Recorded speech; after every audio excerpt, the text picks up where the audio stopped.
Andrew Cheng there reporting on the envoys and their advice to both sides of the political divide to find some common ground during this stalemate. Speaking of which, at the Bomas of Kenya, President Uhuru Kenyatta is set to meet Raila Odinga and the IEBC. We understand that Raila Odinga has arrived. We have some pictures from there live to show you.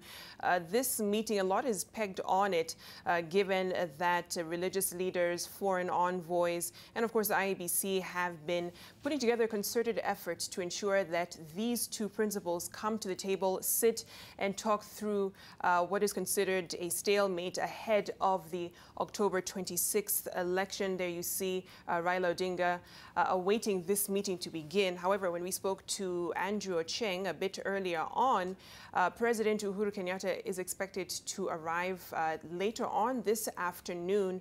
We don't know what this means in terms of this meeting materializing if the other individual who's expected does not come on time.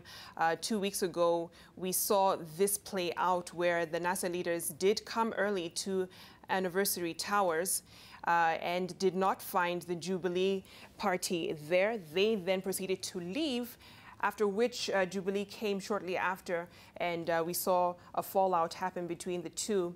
Last week, there was a meeting between the Jubilee Party representatives and NASA leader representatives. However, they had to go back to their principles, Raila Odinga, President Uhuru Kenyatta, to formalize a lot of what was on that agenda. They now are there, at least the NASA principals present, waiting for this to happen. On the table, at least from what we know from the NASA side, are the irreducible minimums that include the Forms 34B. All forms should be pre-printed, indicating names of polling stations and candidates. Returning officers to physically fill in the forms and make a formal announcement at the constituency level.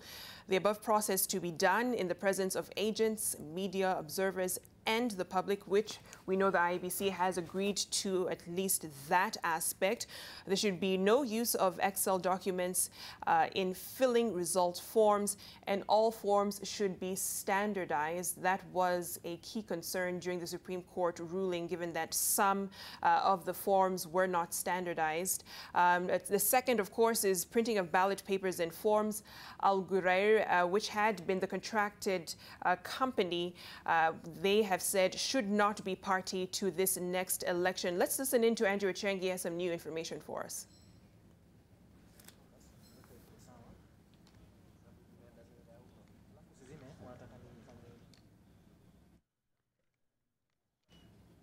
I beg your pardon, we'll wait to get Andrew back on the line. But just sticking with some of the irreducible minimums that NASA has put forth, the election monitors introduce a new election monitors selected from a multi-sectoral group to have a role of signing off for elections materials and results.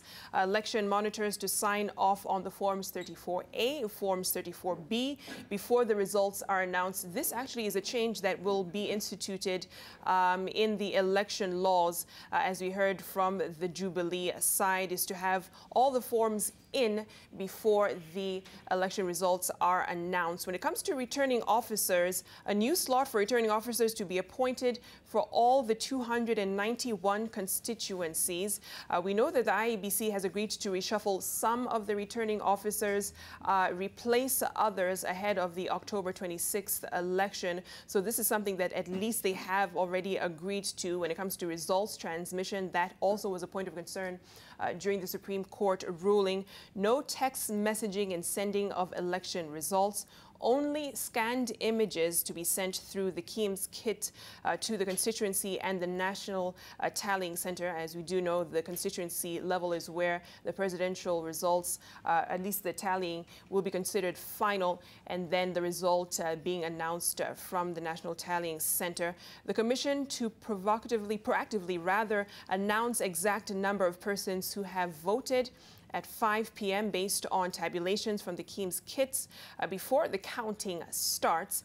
Election results to be announced at the constituency level, only scanned images to be sent through the KIEMS kits or results transmitted by the presiding officers and returning officers may be tabulated.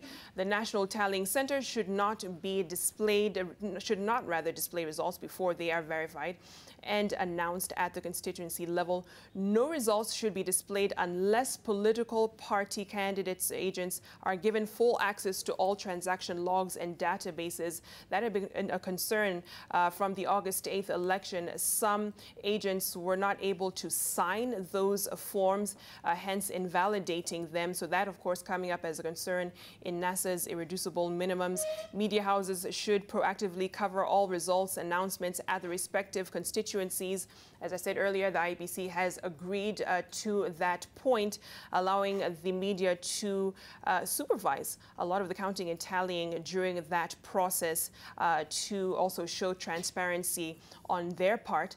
Candidates' agents should be part of receiving teams at the constituency and national tallying centers, receiving teams to verify all Forms 34A delivered and confirm that accurate entries are made on the Forms 34B, a sign-off before the announcement is made. And of course, candidate agents and tallying centers, ICT infrastructure, those are all concerns that were brought in the irreducible minimums by NASA, along with Orti Morfo, which is the IT firm, the French IT firm that was mandated to provide the KIEMS kits. NASA saying they do not want them to be part of the election come October 26th. So let's see what this meeting actually yields. Speaking of which, let's cross over now to Andrew Cheng. I believe he's ready to give us an update. Andrew. Well, thank you, Victoria. If you can just see right behind me there, the principals heading to the meeting room with the IEBC. The commissioners also have just left. They are heading to the chamber where they have been meeting. Remember, there have been numerous meetings that have been held here at the Bomas of Kenya between the IEBC earlier on last week with members of both sides of the coalition when they had representatives here. And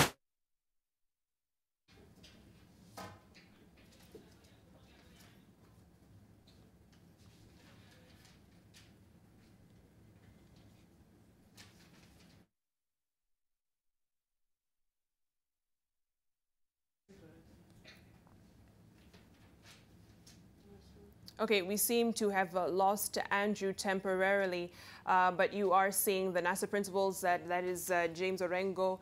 They're making their way to the meeting room right now, they being the first of the expected individuals to be part of this meeting that are present. President Uhuru Kenyatta, however, not. He is expected to come in the afternoon, as we heard from Andrew a bit earlier on. We are not sure what would be the agenda for this meeting. However, as I said earlier, certainly the irreducible minimums brought forth by NASA will be part of that conversation. Newer ones that have been brought up by NASA are the fact that the French firm OT Morpho should not be involved. Safaricom should not be involved. As you can see there, one of the commissioners, Makombe, they're coming in. And also one of the other issues is, of course, Al Ghurair, which is the Dubai-based printing firm, not to be part of that process come October 26. We don't know what more will be brought up during this particular meeting. However, we know on the Jubilee side, the election law amendments is one very contentious issue. They've already started that process. Today, there is the public participation going on at the County Hall here in Nairobi. So they are still pushing on with that to ensure that at least to their end, the changes that need to be made based off of the Supreme Court ruling are actually in place before the October 26th election.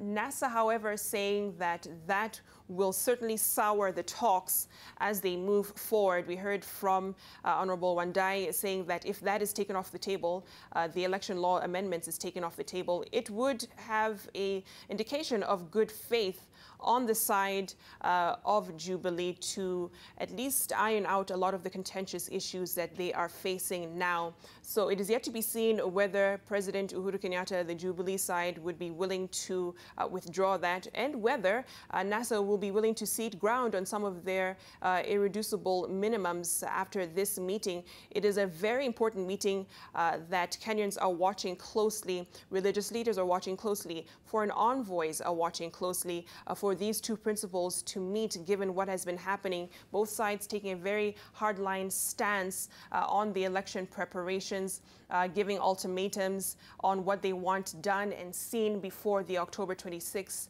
election. So it is yet to be seen whether this meeting, if it does happen today, will end the stalemate between Jubilee and NASA and put forth the path for a smooth election process and preparations come October 26th. However, we heard from Honorable Wandai saying not much should be expected out of this, considering that both sides are not looking like they want to cede any ground on any of their demands, Jubilee being very proactive in their push